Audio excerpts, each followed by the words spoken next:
નમસ્કાર ખેડૂત મિત્રો, હું છું મુકેશભાઈ કેલા. ખેડૂતનો સાથ ચેનલમાં આપનું હાર્દિક સ્વાગત છે. તો હાલ અત્યારે આપણે આવી ગયા છીએ એક વરિયાળીના ફિલ્ડમાં, જ્યાં વરિયાળીનું ખૂબ સારું એવું વિકાસ થયો છે અને ગ્રોથ પણ સારો એવો થયો છે. તો ખેડૂત સાથે આપણે મુલાકાત કરીએ અને ખેડૂત પાસે જાણીએ કે ભાઈ કઈ વરિયાળી વાવી છે, કેટલા દિવસની થઈ છે અને આમાં કઈ કઈ દવાનો યુઝ કર્યો છે તે ખેડૂતને પૂછીએ અને ખેડૂત પાસે જાણીએ. નમસ્કાર રમેશભાઈ. નમસ્કાર. તો રમેશભાઈ, આપણે આ વરિયાળી વાવેતર કર્યું એ અત્યારે તો ખૂબ સારી દેખાય છે વરિયાળી, અને વરિયાળીનો વિકાસ પણ સારો એવો થયો છે. તો આપણે આ વરિયાળીનું કઈ વેરાયટી વાવેતર કર્યું છે? વરિયાળી એવરેસ્ટની વાવેલી છે.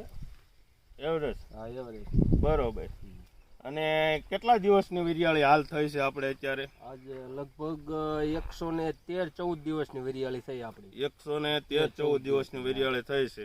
બરોબર છે. તો આપણે પાયાના ખાતરમાં વરિયાળીમાં કાંઈ પણ તમે આપેલું છે? ના, પાયાના ખાતરમાં કોઈ પણ નહીં. ઓનલી ફોર નકરી વરિયાળી સોંપેલી છે. પાયાના ખાતરમાં કાંઈ. બરોબર. ડ્રીપમાં કરીએ છીએ આપણે વરિયાળી? ડ્રીપમાં કરીએ. બરોબર છે, સરસ છે. તો હવે આપણે આ સોપણ કેટલા, આમાં વખડા કેટલા રાખેલા છે? વખડાની સાઈઝ 4.5 ફૂટની છે અને એક છોડની વચ્ચે અંતર, બે છોડની વચ્ચે અંતર 1.5 ફૂટનું અંતર. બરોબર, 1.5 ફૂટનું અંતર. 1.5. બરોબર છે. આપણે સોપાણ વખતે કેટલા બી આમ નાખેલા છે? અંદાજે બી માં તો એવું છે બે ત્રણ ટૂંકમાં બી. પણ મારું એવું કેવું છે, બી માં તો છે ને વરિયાળીમાં જે તમે 4, 5, 7 બી નાખો ને એમાં વધારે મજા આવે. બરોબર. આ એક બી કરતા 4-5 બી નાખવી તો આમ છોડવો થોડોક આમ એક છોડવા ને બીજા છોડવાનો ટેકો મળે. આ એક બી બે બી હોય ને એમાં પવન અમુક ટાઈમે ભાંગવાય ને પવન થોડોક લાગે તો આડી નીમી જવાનો ની શક્યતા એવી રહે. ઓલે 2-4 છોડવા નાખ્યા હોય તો થોડોક આમ છોડ મજબૂત રહે. બરોબર છે. હવે તે પછી આપણે આ વરિયાળીને પિયત આપ્યા એ કેટલા ટાઈમે અને કેવા કેવા પિયત આપ્યા? પિયત માં તો સોંપીને ચાલુ કર્યું હતું પિયત માં તો, પણ હવળે પછી છે ને 2-5 દી આપણે એક ધારું પિયત નહીં થાય પેલું. બરોબર. ડ્રીપમાં દાબતા? કેટલો ટાઈમ પાણી આપો ડ્રીપમાં? ડ્રીપમાં પાણી તે હું વધીને 1.5 કલાક.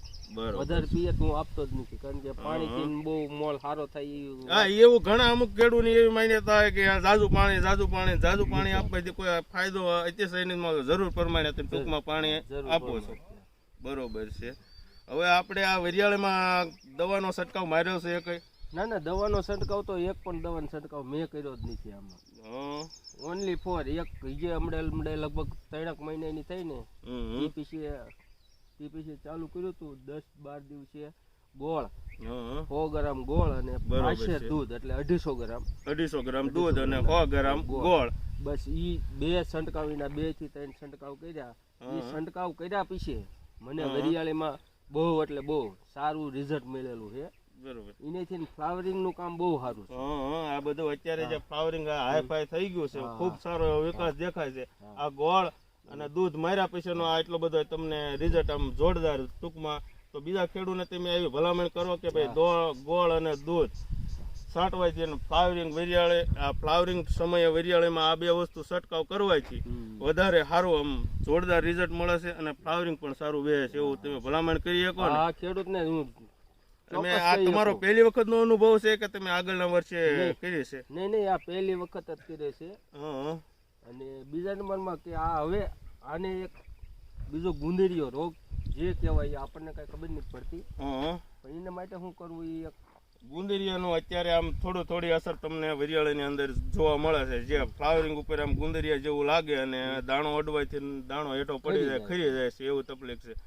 ના, એ તકલીફ તો આવા સમયમાં અમુક ટાઈમે વધારે પડતા તમે જો પિયત આપી દીધા હોય, વધારે પડતા નાઇટ્રોજન વાળા ખાતરો આપ્યા હોય તો એ નોર્મલી અસર જોવા મળે, પણ એનો કોઈ બહુ તકલીફ વાળી વસ્તુ